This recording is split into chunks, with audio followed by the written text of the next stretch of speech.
ख्रिस्त सभा आज येशूच्या अतिपवित्र हृदयाचा सोहळा साजरा करत आहे. हृदय हे मानवी शरीराचं केंद्रबिंदू आहे. तिथूनच संपूर्ण शरीरासाठी आवश्यक असलेली प्रेरणा, शक्ती आणि सामर्थ्य माणसाला प्राप्त होत असतं. अगदी त्याप्रमाणे संपूर्ण ख्रिस्ती कुटुंबाला प्रभू येशू ख्रिस्ताच्या अतिपवित्र हृदयाकडून कृपा, शक्ती, सामर्थ्य आणि ताकद प्राप्त होत असते. प्रभू येशू ख्रिस्ताचं हृदय कसं आहे त्याचं प्रतिबिंब आजच्या तिन्ही वाचनांमध्ये पडलेलं आहे. पहिल्या वाचनात यहेजकेल संदेष्टा परमेश्वराचं वचन आपल्या लोकांना सांगतो की मी स्वतः आपल्या मेंढरांचा शोध करीन आणि मी त्यांना हुडकून काढीन. मी त्यांना आपल्या स्वदेशी परत आणीन. कुरणात ते वसतील, त्यांना उत्तम चारा मिळेल. हरवलेल्यांचा मी शोध घेईन, हाकून दिलेल्यांना मी परत आणीन.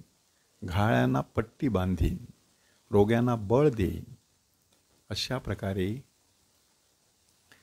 परमेश्वराचं हृदय कसं आहे ते हृदय यहेजकेल संदेष्टा आपल्या लोकांसमोर उघड करतो. दुसऱ्या वाचनामध्ये देखील संत पॉल रोमकरास लिहिलेल्या पत्रामध्ये प्रभू येशू ख्रिस्ताद्वारे परमेश्वराने मानवजातीवरती कसं प्रेम केलं ते प्रेम शब्दबद्ध करत आहे की दुर्बळ असताना ख्रिस्त सुवेळी अभक्तांसाठी मरण पावला. एवढ्या एका वाक्यामध्येच परमेश्वराचं मानवजातीवरील प्रेम आपल्याला दिसून येतं. शुभवर्तमानामध्ये प्रभू येशू ख्रिस्त एक दाखला देत आहे की 100 मेंढरं असताना 99 मेंढरांमधील एक जरी हरवलं तरी तेवढ्या एका मेंढरांच्या शोधात असलेला परमेश्वर. अशा प्रकारे परमेश्वराची एक प्रतिमा उभी करण्यात आलेली आहे.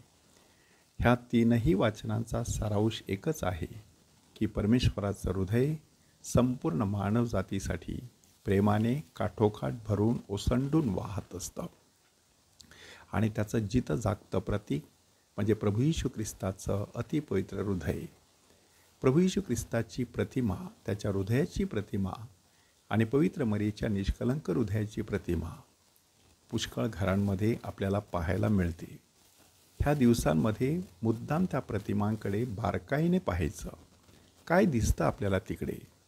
प्रभू येशू ख्रिस्ताच्या प्रतिमेकडे पाहिलं तर एकूण 5 गोष्टी आपल्याला दिसतील.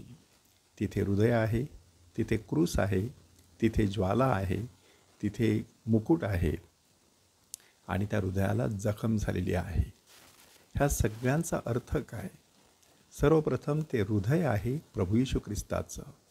मी मनाचा सौम्य आणि लीन आहे, मी नम्र आहे. अशा प्रकारे प्रभू येशू ख्रिस्ताने कष्टी आणि भाराक्रांत लोकांना विसावा देण्यासाठी स्वतःकडे पाचारण केलं.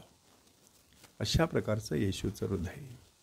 त्या हृदयाच्या वरती क्रूस रोवलेला आहे की क्रूसावरचं मरण पत्करण्यापर्यंत प्रभू येशू ख्रिस्ताने प्रेम केलेलं आहे.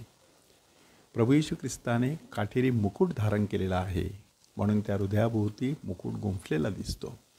प्रभू येशू ख्रिस्ताच्या कुशीतून भाला भोसकण्यात आला त्यावेळेला त्याचं हृदय उघडलं गेलं. त्याचं प्रतीक म्हणून त्या हृदयाला एक जखम झालेली आणि त्यातून रक्ताचा एक थेंब बाहेर येत असलेला आपल्याला दिसत आहे. अशा प्रकारे हे प्रभू येशू ख्रिस्ताचं हृदय प्रेमाच्या अग्नीने धगधगत आहे.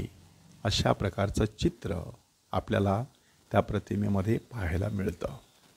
ह्या संपूर्ण चित्रावरती चिंतन करून आपण स्वतःला प्रश्न विचारायचा की खरं प्रेम हे त्यागामध्ये, बलिदानामध्ये आणि इतरांसाठी सहन केलेल्या दुःखामध्ये दडलेलं असतं. प्रभू येशू ख्रिस्ताने तशा प्रकारचं प्रेम संपूर्ण जगावर केलेलं आहे. आपण त्या प्रभू येशू ख्रिस्तावरती कशा प्रकारे प्रेम करतो, त्यासाठी कोणत्या प्रकारचे कष्ट सहन करण्याची तयारी करतो तपासून पाहूया.